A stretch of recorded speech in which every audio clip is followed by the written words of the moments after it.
In a previous video, I mentioned how I used to brew, just kind of rifling through the 10-cent commons and uncommons for hours in my LGS, or pulling from my janky binder of rares to find whatever I could in my commander's given color identity that week.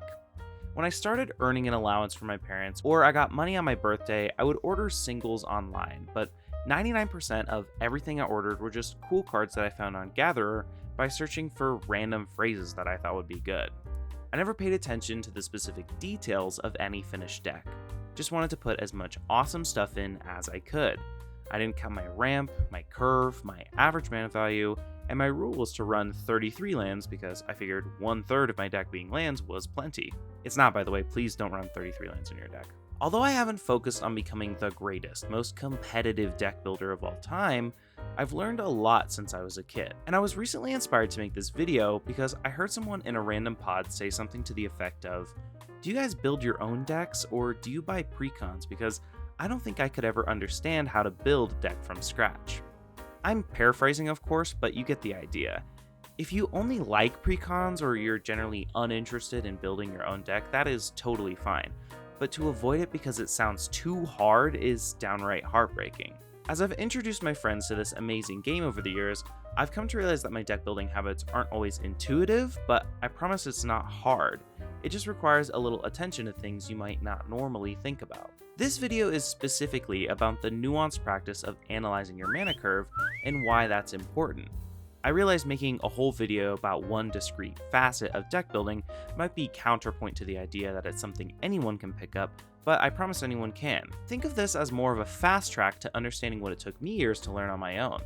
Not because it's too complicated really, just because that kind of trial and error can be a lengthy process, especially in a game that can take upwards of an hour each match. For the upcoming points I'm about to make, think of a deck you have in your collection, one that maybe doesn't perform as well as the others, and while I run through each of these, ask yourself if the current situation applies.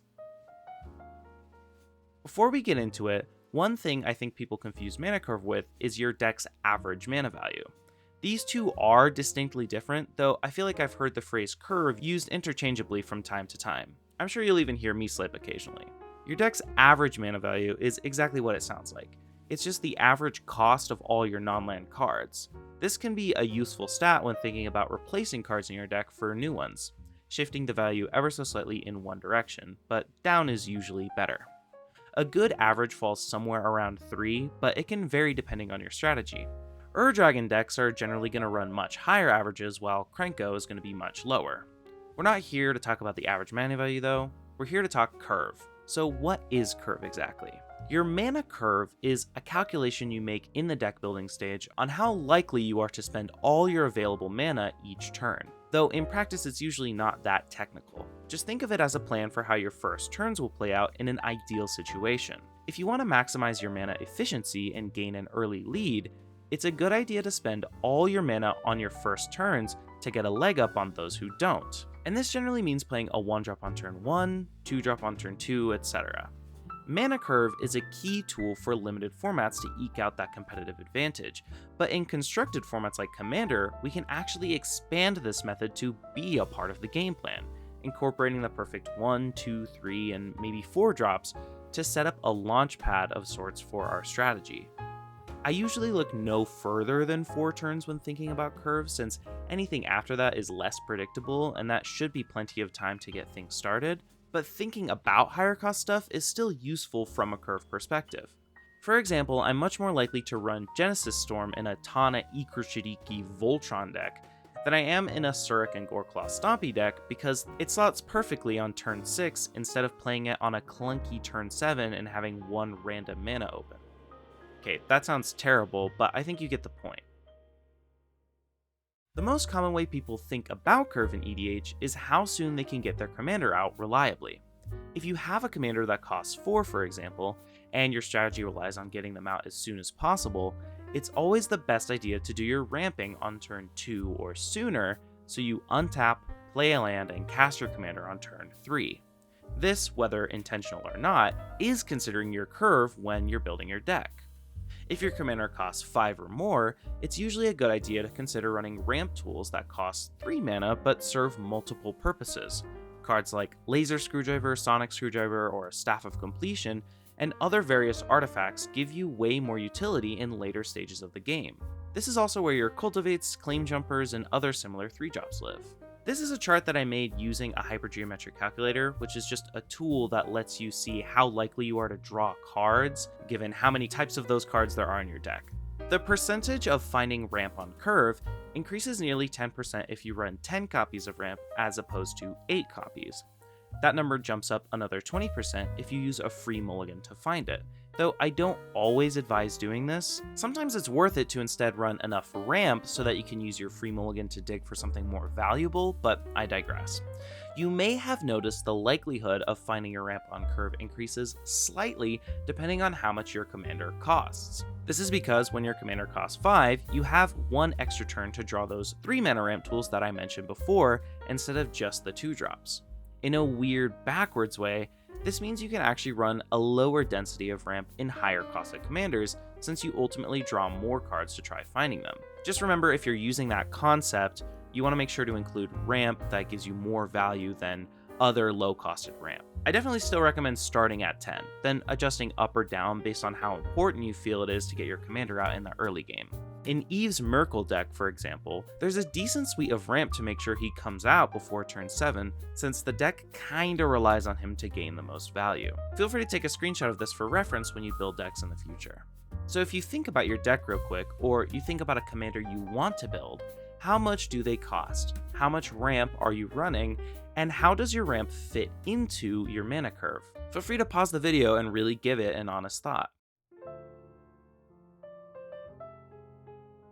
Last year, I made Eve a Beamtown Bullies deck list, and I used Mana Curve to sculpt the deck's foundation. This is one of my favorite ways to approach brewing, and it's basically a prerequisite for any aggressive strategy. So I'll go over my process with this list. At first, I added 2 mana ramps since I wanted to get them out as soon as possible, but an obvious problem presented itself. If there aren't any creatures in grave, Beamtown is useless. Since he has haste, I wanted to find a way to take advantage of his ability as soon as turn 3. This meant I needed to find good self-mill in the 1-cost slot of the curve. Now sure, there's a few things I could include, but self-mill for 1 mana is basically confined to milling a single card at a time. Hardly an efficient strategy to hinge a whole deck on. So then I took a look at the 2 and 3 mana cards, and sure enough, self-mill gets way better. This made for a pretty clear choice if I wanted to stick to the aggressive turn 3 plan. The deck would run an assortment of small mana dorks and curve into the higher costed mill, setting up bullies much more effectively for turn 3.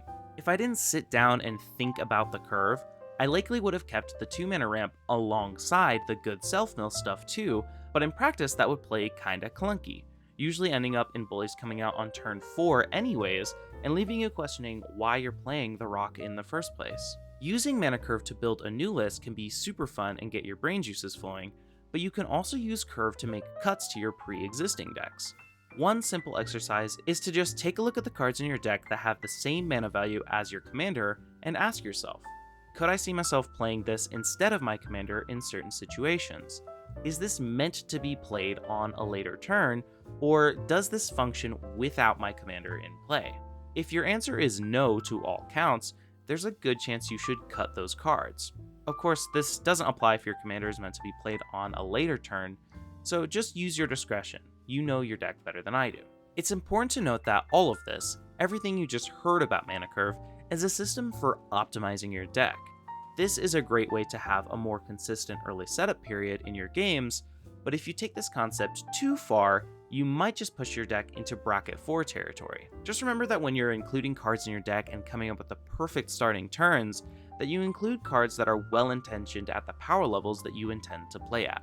At the end of the day, it takes a little extra care to combine this admittedly competitive method of deck building with the casual fun and fellowship of your typical EDH pod. So just remember not to take things too far, unless you're into that, in which case go wild.